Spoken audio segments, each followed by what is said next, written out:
Welcome to the Lush Mind podcast. I'm Laurie. I'm Keisha, and we're the Gospel Twins. So we talk about all things to grow, flourish, and prosper in life. So come with us. Welcome back to this week's episode. I'm Keisha. And I'm Laurie. And we're the Gospel Twins. So we've just been reflecting and thinking about life and kind of where we want to go, in this new year. And one story that came back around, as we're always on the topic of dating, and that's where we are in the season, is Ruth and Boaz. Yeah, so we definitely were, connecting with God, and he was reminding us of the Ruth and Boaz story when it comes to dating and even modern dating. We've shared a lot with you guys in the last few episodes on heartbreak and relationships and dating and getting out there, you know what I mean? And I think this was something that God was reminding me and Keish about, where we have to remember those principles of putting ourselves in a position to be seen, putting ourselves in the best optimal position to meet our God-given husband. You know what I mean? Yeah, man. So I'll fill y'all in a little bit. I know some of y'all might know the story already, but basically with Ruth and Boaz, it's a story about a woman named Ruth who had to essentially uproot her life, leave her hometown, go to a whole nother country and start over. You know what I mean? And in that process of starting over, she was working, she was seeking God, she had to do what she had to do in that season. And from there, she met a man named Boaz, and he really showed her kindness, really showed her love, showed her loyalty.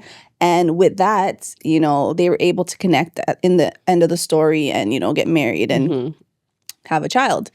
But throughout the story, God gave little hints, little principles of kind of things that we can take now and apply to our modern dating, modern lives, because it's not just about dating, it was about purpose too. Yeah. And really use that to implement so that we can be the best that we could be. So when God does bring our Boaz, or for the fellas, when God brings your Ruth, you are genuinely ready for that God-given partner, So one thing that God was even showing me, like at the beginning of that story when it comes to, the Book of Ruth, she was married to somebody else. And unfortunately, that person passed away, and it kind of ties into loss and grief. And sometimes we can be in a situation or a season, a modern day seasons where we may have been with somebody, you know what I'm saying? But it didn't work out. And we had to go through that stage of feeling like there was a loss. You know what I'm saying? Like you really thought that person you were dating was the one. And maybe they were, you know what I mean? Some people are maybe going through that physical loss too, where the person actually passed away. So I think what God was showing me was like, sometimes it doesn't always start with roses. You know what I'm saying? Like sometimes the story starts with heartbreak and going through that season of isolation and feeling alone, and feeling as though, you might have lost somebody that you really were in love with. And I think in that time, so we're going to be talking about the story and throwing in parts and things like that. So just, bear with us and follow along. But even on that note, like after the husband passed away in the story, Ruth had a decision to make.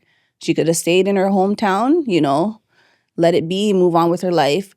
Or she could follow, Naomi, who was her mother-in-law at the time, and go back to Israel, So in this case, she made that decision to, let me go with my family and start over. And like, at least we're together. Like she didn't just kind of like let herself be depressed or whatever. She was like, I'm going to go and I'm going to be with you. And I got to do what I got to do. Where you go, I go. And those who know the infamous line, So in that season of heartbreak, in that season of, sadness, in that season of grief, she made a decision to go.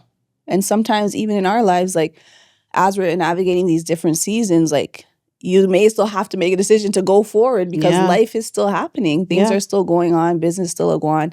Things are, moving forward. So that was one thing that, we want to apply to our lives is like even, as we shared about the breakups and the heartaches or whatever, we are still pushing forward. We are still moving forward because we know there is more, So that's one, little tidbit that the book starts off with is just having that boldness to go. And I think too, like it's easy to get comfortable where you're at, especially when you're going through that loss and going through that breakup or whatever the case may be. And of course, take the time you need to grieve. You know what I'm saying? Take the time you need to grieve that relationship, you know what I mean?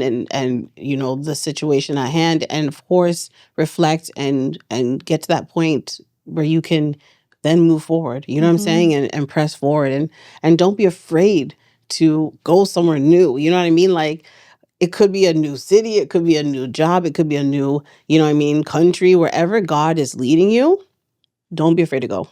You know what I'm saying? And I think sometimes like it may be hard and there's a lot of reasons sometimes not to leave. And it could be like, oh, well, I'm used to being here. Or I have kids who are in school. Like, I don't want to take them out of school to then move to another country or whatever the case may be. There's always going to be reasons why not to. But exercising that faith and knowing that if God is calling you to go somewhere and bring your family, just like what he would do with Jacob and everybody, like pick up the whole tribe, all the camels, all the lambs, and go somewhere. If God's calling you to move to another place, physically, mentally, emotionally move, don't be afraid to do it. Have the faith to do it and know that God is doing it for a reason and it will always be beneficial. You know what I mean? So trusting in God, it may not be easy, of course, you know, but having that faith that it will be for the best. You know Absolutely, what I mean? Yeah. So the story picks up now. They reach Israel. Yeah, man, them travel.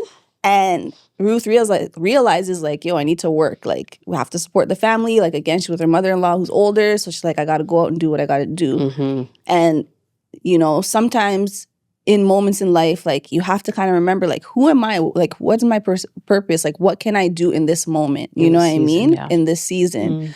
And she went out to the field and she worked, you know? And I think for us, how we take away from that and, like, apply it now is, like, we still got to do what we got to do. Exactly. We got businesses we're doing, or you know, kids and family, whatever it is that you still have going on in life, continue to do that, continue to push forward, continue to excel at that and improve those things, you know what I mean? Because at the end of the day, like, that's part of your life, that's part of your calling, that's part of your purpose. So, and even if you're not sure, seeking God and saying, God, what do you want me to do? Where do you want me to go? Like, what industry do you want me to be in, you know? And really kind of propelling in those things, preparing for that next season, because even if you're not dating, you still want to prepare, you still want to become the best self that you can be, getting in the gym, like whatever it is that you're trying to do, don't let the season cause you to kind of just deflate and crumble. Still pick up, still go out into the field, still do what you got to do, because you never know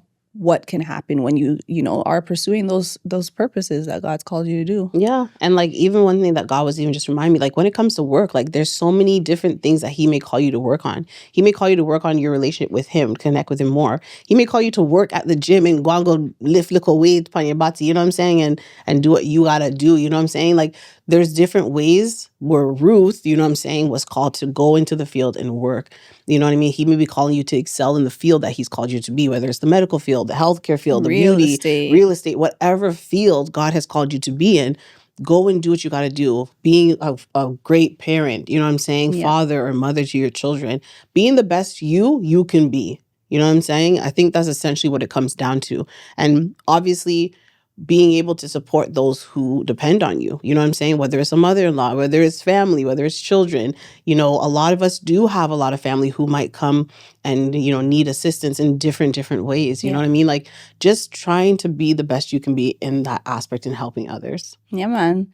So basically, she's working in the field, you know, picking up grape them and doing what she got to do and not knowing who the field belonged to.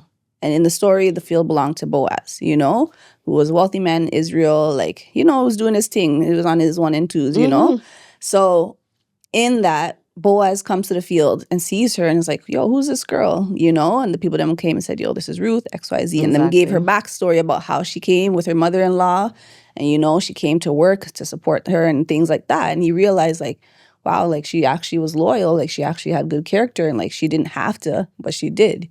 But even talking about that part, like, even with that aspect, like, you may, like, for me, I'm hearing you saying, I'm thinking, yo, like, the people that are nosy, like, them know everything about her, and go on and tell the man all their business. But then I said, no, like, and God, like, kind of was like, yo, it's important to make connections wherever you're placed. If God calls you to go somewhere and work or whatever the case is, go to the gym or wherever, make connections with the people around. Yes. Because these connections, you never know, they could be the ones who are actually going to testify for you and, you know, advocate for like who you are and the person you truly present yourself to be. Yeah. You know what I mean? At church or whatever the case is. Yeah. So like God was like, yo, like, don't look at it in a sense where it's like, yo, like people were gossiping or something. No, they actually were just saying what it was. And you want to make sure you're making those connections because you never know where your man's going to be or where your wife's going to be. You know what I'm saying? And somebody might say, oh, like, who's that over there? And the last thing you want someone to say is like, me no know. She looked like she just reached yesterday. Me no know her. Yeah. You know what I mean? You want them to be like, yo, that girl, I know her from last week and da-da-da-da, you know? Yeah. And it really was her character. It was her hard work. Like, she didn't just come and just slack and be lazy or whatever. Like, she actually put in the work. Yeah. And like sometimes we don't know who's watching us. It might not even be the work field. Like you may be at a networking event, or you may just be out at a party, or you may just be on the street or at the mall or at the gym, you know, and like you go to that gym frequently, and every time you go there, the people that see you like putting the weights back after you're done, or like you're helping show people how to use the machines, or little acts of kindness, or just anything like to show your smiling, character. You're always smiling, things like that. Like, so that when that conversation comes up and somebody says, yo, who's this or who's that? Like, there's genuinely people around you who can vouch for you. And like, and even if they don't know you, like they might say, I don't know her, but like I see her come in like a couple times a week, but she's always smiling, or she always is helping out or whatever. Like, so it's like you just never know who's watching. Exactly. And what they can say, good or bad. Because if you're coming in, you're always miserable and you're not huffing a puff and puffing, Huffledorf. and you don't want to help nobody, or you're just doing the most. Like it can go against you negatively too. So it's just kind of one of those things where it's like, let your character shine through, and let your light shine. You never know who's watching. And in this case, and in this story, like her character allowed her, you know, to have that good rapport with Boaz. And from there, like he was able to give favor to her and like kind of elevate her and like showed her a little extra one and twos, you know what I mean? Yeah, like, of course, him catch interest while she's working at a farm and I sweat and things. And I watch her still, you know what I'm saying? And offering that's her water and things, little extra grains and stuff. Like he was giving her favor. My money. Which is fair, like, you know? So in our lives, it's just showing like, okay, wherever we go, we try to show kindness, we try to show grace, because again, you never know. And like, we've met so many people along the way on our journey, and like, even their character, you know what I mean? Like, we get a good report about people too. So it's like, you never know kind of like who God will connect you with. And we've been like testimony of that, like how God has definitely connected us with some amazing people. And it really just goes to show, like, you just got to go and be kind wherever you go. It's true. It doesn't have to always be romantic, 100%. Like, you never know how God, business, anything. You never know how God will move a connection. So it's true. Like, you generally want to let your light shine wherever God calls you to go, 100,000%. Yeah, man. So that's one principle we took away from that. And then from there, you know, and from the male perspective too. Okay, so from the male's perspective. You know what I'm saying? Like, from the male's perspective, like, as a Boaz or a potential Boaz, you want to be walking in your purpose as well. You know what I'm saying? It's not just about us females walking in our purpose and doing the work, but as a man, you want to be at that stage where you know your purpose and you're walking in it. Because I remember seeing somewhere, like, I don't know if it was TikTok or Instagram, where it's like, if a man is not in their purpose, or they feel as though they haven't hit their purpose, it's going to be very hard for them to want to find a wife. Yes. Because they are going to feel lost in what they're doing.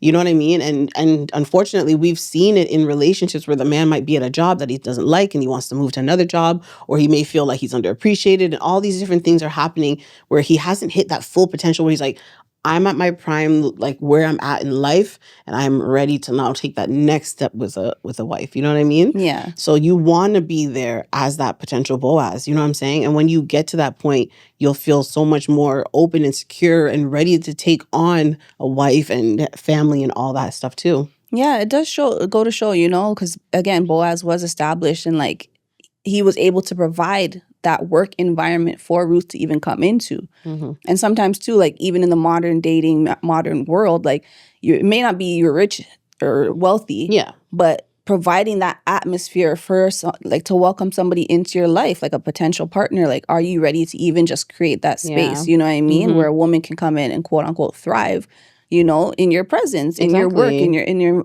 you know, atmosphere. So being ready definitely plays a huge part, you know? And I'll even just kind of share a little story, like even about the good report aspect that we were talking about. Like, I've actually had that happen to me where like somebody I was talking to actually inquired to somebody because they're like, oh, you know so-and-so? I'm like, yeah, I know so-and-so. And lo and behold, like they went back to so-and-so and was like, yo, do you know Keisha? Like, what's good? What is she about? And like, I got a good report. And like things that you don't even realize, like people are actually inquiring. People are genuinely doing this now, like doing their research. So like, and they came back and told me how he investigated me, you know?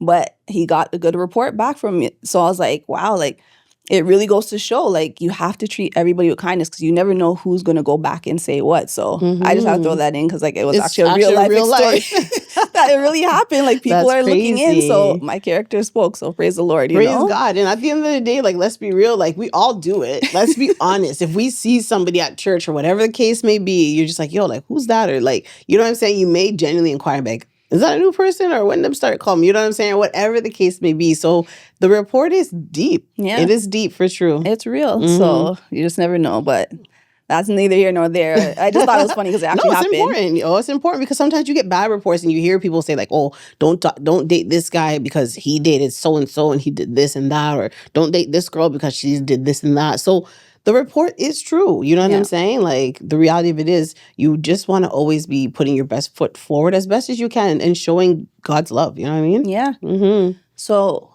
tying back into the story now. So after she met Boaz, she went back to Naomi, her mother-in-law. I was like, yo, like, you'll never guess where I was today. And like, who's showed me favor. Yeah. And once Naomi heard that, like, Boaz was the one, she's like, yo, like, he's really respectable. Again, she's now giving a good report about Boaz. Really respectable in the community, like a really good man of value and honor, you know? Mm-hmm. So she said, Ruth, babe, put on a little makeup, like get yourself together and go back to the field, like, because now they were having like a big party kind of thing at the end of the harvest. Go back to the field and, tell Boaz, like, you basically want to be interested and you want to kind of have him, be your husband, essentially. We're just kind of simplifying the story. But so with that principle, it goes to show, like, you have to have people around you that you can talk to, that you can share, and that can speak encouragement, that can speak wisdom, can give you insight. Because, again, Ruth didn't know Boaz, but Naomi knew him and was able to kind of share, again, like, he's a great man in the community. So I think it's very important. Like, Laurie and I, of course, bounce stuff off each other all the time, but it's good to have a group or somebody that you really can trust, that you can say, yo, like, I met this person. Like, what do you think? Like, based on what you've heard, based on what I'm sharing, like, can you give me a little bit of insight, because she'll see things and call me out from a different perspective, and I'll see things and call her out from a different perspective. But it will always be from a perspective of positivity as well and love. Yeah. You know what I mean? Like, the reality of it is, like, I wouldn't be like, oh, don't talk to him like, Ray. No, give him a chance and da-da-da. Like, you always want to come from that place of love and giving people that grace because, again, you never know what God can do in that situation. You know what I mean? So that's a really good point where Naomi's like, yo, look good. Do what you got to do and go and present yourself. And the other thing, like, you have to, as women, we need to actually show that we are interested. Yeah. It is so important for us to really, like, in a sense, present ourselves and show that we are interested in the person. You know what I mean? Say hi to them. Make sure they know. Smile. Like, you know what I mean? Like, it's something that's easy and we laugh about it, but sometimes it's so easy to be like, yo, I'm tired today. I'm not going to smile too much. I'm just going to relax and sit in the back of the church or whatever, right? You know what I'm saying? Go on up to the front and praise God. Raise your hands to them and let God know that you're there. And again, like, you're not doing it for people, of course, but just make yourself known in that sense. You know what I mean? Like, if you are interested in somebody, introduce yourself, say hi, you know what I'm saying? Like, you could do a subtle smile, you could do a look away and come back and look back again and show him like you're intrigued, you know what I'm saying? Yeah. Because most times, I'm just gonna be honest, some guys don't even know. It goes right over their head. They don't know if you're interested. And they'll be like, yo, like, I didn't even know that this girl liked me. And they'll be shocked. You know what I'm saying? So it's like, you almost really have to, like, show them, yo, like, I am interested, you know? Yeah. And it takes courage, I'm sure she felt nervous going down there, but at the end of the day, like, she, in that season, too, also knew, like, there was, more to it. Like, you're looking for a husband, like, you have to kind of put yourself out there, you know? You have to be intentional. You have to be. So it was good that she had that support to push her. And, like, again, trying to find somebody around you, whether sister, brother, cousin, mother, you know, somebody who even is in that stage that can offer that insight. It's good to really surround yourself with people like that. So she went down to the local harvest field and she let Boaz know what's good. And he said, you know what, like, same thing Laurie was just saying, like, I didn't know you were looking at it like that and looking at the situation like that. Because basically, in that time, like, Naomi owned land in Israel, and in order to redeem the land, like they needed somebody from the family to help redeem it. So Boaz was like a distant relative of Naomi, basically. So that's why Ruth went down to Boaz, and he said, like, you know, at that point when she approached him, he's like, you could have went for anybody really to help you redeem this land, but you came to me, someone who maybe he's like an older guy, like you could have went with the young guys, but you came to me, an older guy, and you really, you know, were loyal to your family in that way, you know. And I think even on that like note, he was a little older, let's be honest, you know what I mean? And don't be afraid of older men, you know what I'm saying? Like, I'm not saying they have to be your grandpa, but don't be afraid. To step outside the box. Outside the box. Yeah. You know what I'm 100%. saying? Like, we're not saying you have to have dentures. No, of course. We want you to have real teeth, but, or at least the local veneers and things like that. But the reality of it is, don't be afraid to come outside your comfort zone because you never know. Yeah. And because she came and she didn't go after the young men, she went to him because, again, she knew the value he could bring. He looked at her in return and was like, I see your loyalty now to your family. I see your character. And like, the value she can bring. That you're willing to really sacrifice maybe your true like wants in terms of looks or whatever and go for someone like me who may be outside your box. But because, again, what we can do together for the greater good, essentially, you know, he really respected that. And he's like, because of that, like, I'm going to accept that and, you know, do what I can to make it happen. So to the point of like putting yourself out there, sometimes true, the guys them don't know, but also sometimes taking yourself out of your comfort zone, you don't know how God will use it, you know? And in this case, like Boaz took it upon himself like to go in front of the council and say, I'm going to, you know, help Naomi take over this land. And by doing so, like, it incorporates me marrying Ruth as well, you know? And I think even, like, as you're talking about that point, it's important, like, for the man to really see, like, I don't want to say your worth or your value. Like, I know, like, that's a big topic right now when people are like, oh, what do you bring to the table and things like that. It's important for the man to genuinely be able to see you for you and see really and truly all the benefits and the positivity and goodness that you have and you will pour into that relationship. You know what I mean? And pour into that potential family and children and into that whole, into his world. You know what I'm saying? And vice versa. Like, as a woman, we want to be able to see exactly what you are able to do as well as a man. You know what I'm saying? Like the same way Ruth saw Boaz and the same way Boaz saw Ruth. You know what I mean? As a woman, we want to be able to bring something different to the relationship so the man feels like there's an addition on top of what he already has. Yeah. You know what I mean? And as a woman, we want a man who's going to meet us and match us on that similar page, but bring a little bit more to what we already believe in. You know what I'm saying? So there's different things that will be brought into that relationship that we're looking for. And they saw it. Yeah. And even like, again, adding to the point of like what Boaz saw in Ruth's character, like when he said to her, like, yo, you didn't even go after like the younger men, you went after somebody like who was older, whatever. But money was never mentioned in that aspect either. Boaz had money. Let's not get it twisted. Like, he was wealthy, you know? But that wasn't even a factor in Ruth's mind. You know what I mean? Like, she was doing it again because, like, he could help the family by redeeming the land. But his character showed. It's even on top of the redeeming the land because there was other relatives, which we're going to talk about, other relatives that could have helped redeem the land. But it was his character. He's seen that she was working hard. He brought and told her to grab extra grains and grab extra food and bring it back to Naomi, who was an older lady. So that shows a character of a man who cares and is kind and is genuine and actually thoughtful and has an understanding of, you know, hardship and wants to help the old and the widows and help the children. You know what I'm saying? So it showed his character as well. Yeah. So it really was, again, so a heart it was nothing posture. About money. It was really about character. Yeah. So he saw that in her and she saw that in him. And it really kind of gave them both that piece of like, we're okay making this work because, again, we see the value and see the greater, you know, part of it. So with that being said, yes. So basically he said, you know what? I take you up on your offer. Like, I will do that for you and your family. But again, how the customs work back in the day, there was always somebody in line when it came to redeeming land. Like, if you were a close relative, like me and Laurie are sisters, for example. Like so eldest. It would go from like closest kin to then, okay, say Laurie said, no, she can't do it. Then maybe it would go to like a cousin and then like extend to different family in that regard.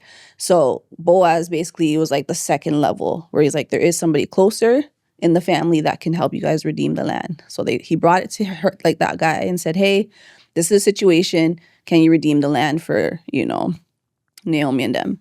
And the guy initially was like, yeah, I'll do it. Like, cool, that's fine, you know? But Boaz is like, but in doing so, you also have to accept Ruth. and accept her on as your wife. And the guy was like, nah, booms, I'm not trying to because he found out that Ruth wasn't essentially from that land. She wasn't an Israelite. She technically, came from a family and came from a land that had idols and worshipped idols. You know what I mean? So in that, the closest kin was like, I don't want to really associate myself with that person. Now, for all we know, Ruth, obviously following Naomi, received God, you know what I'm saying? And was able to receive the God of Israel, because later on in the Bible, you really hear what comes and what stems from her bloodline and the children that Ruth has that God used. But at the time, the family member was like, no, I don't want to associate myself with somebody who comes from a land that worshipped idols. So basically, he said no. Yeah, exactly. Long story short, he said no. He didn't want her. And again, sometimes you may be in the field, you may be working hard, you may be doing what you're going to do, and you may think that that person sees you and will want you. But not everyone is going to see with those proper lenses of what God sees in you and what you're really putting out in that aspect. You know what I mean? Or want to take on that extra responsibility. Like, not everybody wants to take on or that might want a relationship at that season too. Yeah, because again, like, he's like, no, I'll take the land, but like now you want me to take the family and everybody too. Like, I don't want to do all that. And sometimes, again, people don't want to pick up and take that for whatever reason. Yeah. He maybe had his own family and his own land at the time that he wanted to deal with, and that's okay. If it's not meant to be, it's not meant to be. Like, nobody's bashing him, but at the end of the day, like, it goes to show, like, if they don't take that on, there's always somebody next. And of course, we know Boaz was next in line. So he's like, all right, bet you don't want it. Okay, cool. I did my due diligence. I did what I had to do to make sure I'm pursuing this in a right way. Yeah. So that now when I take over, nobody can come back and say, yo, I was next in line. Yeah. And again, it goes back to showing Boaz's character of like doing things in the right process. Exactly. And in relationships and when you're meeting people, like, you want to see people's intention. Are they moving with intention? Do they want a wife? Are they actually moving like they want a wife? Or are they just saying that? You know what I mean? And in this case, he showed that character. And in how we apply it in life too, like, even, for example, again, us sharing our story about things not working out with some of the guys we're talking to, like, as much as we connected, as much as things were cool, as much as there could have been potential, like, there is always that next person that God has in line. If one person's not willing to take on that responsibility or take on that relationship or be ready for you as a person, like, you can't take it personally because they just maybe have what they have going on in life where they can't do it in this time and season. But there's always somebody that is ready and will see you and be like, yo, hands down, like, I want to date Keisha. Like, no ifs, ands, or buts. Like, it doesn't matter what, if I have to go to this person, that person, and make sure everything's good, like, I will do it because I want to be with her, So that's kind of how we're looking at it. Like, God will always provide somebody who's willing to take up that role. You know what I mean? Exactly. And you, as the Ruth in the story, like, she had to be patient, you know what I mean? And wait for God to make things work out so that she could, be with Boaz. Because she could have jumped the gun too and said, yo, let me go talk to the next cousin and see what I want. Like, but no, she's like, she let Boaz handle it. And like, sometimes us as women, I know I'm guilty of it. We want to take control. We want to do the most. We want to take over the process, Exactly. It's hard not to want to take control and want to, like, lead the narrative and lead, like, the control how the relationship is going to be. Exactly. But and the outcome. God will do that. You know what I'm saying? But sometimes it's all about timing. And I feel like that's kind of where we are in the season, where it's like, as much as I be doing the most, and I'm guilty of it again, like I said, I have to let God do the work. I just am responsible to make sure I'm doing what I'm called to do and walking my purpose. And when the time comes, let God do what he got to do, know? So all in all, Boaz was able to redeem the land. Him and Ruth came together. They end up getting married and they end up having a baby. And down the line, their great-grandson was King David. So it goes to show, like, how God will bring that union together for a greater purpose. Because everybody, who knows. Most people know King the story David, of David, yeah. Was a big figure in the Bible. So even in our lives, like, I have to look at it like God has a greater purpose for everything. Yeah. It's not just, I'm going to link you up with Tom because Tom's cute. No, God's like, yes, I'm cute, but you don't know what your generations will produce down the line. And he's looking at it as a bigger picture, So for me in my walk and like how I'm approaching dating, like, I really am trying to seek God more in it because I want to make sure that I'm letting him lead so that I can have not only the best relationship, the best type of love, but whatever God wants to do with that, like, it will come to pass and be able to give him glory, you know? And I think even like when it comes to the situation where like how like the other kin wasn't willing to take on Ruth, you know, basically in the Bible, there was a tradition where it's like if that kin was going to take on Ruth, he would take her on. But if he's not going to take Ruth on, he would take his shoes off and fling down his shoes. And that was like him saying like, I like kind of almost I release it. I wash my hands of it. Like you fling down your sandals, and in that Boaz has to go and then pick up the sandals. So it was like a trade-off concept. Like he's gonna pick up the shoes and walk that person's walk who's not gonna do it. You know what I mean? And God's just reminding me, where it's like there will always be somebody who's going to pick up the shoes then for you. You may feel like your last relationship, the person dashed you away and dashed you down like a pair of rotten, stinky Nikes. You know what I'm saying? But there will always be someone who sees those shoes and says, yo, like, I see so much greatness in these shoes. You know what I mean? And help to wash them and put a little Febreze on it and pick you up in that aspect. You know what I'm saying? And see you for who you really are. You know what I mean? Like there is no situation that is too small for God.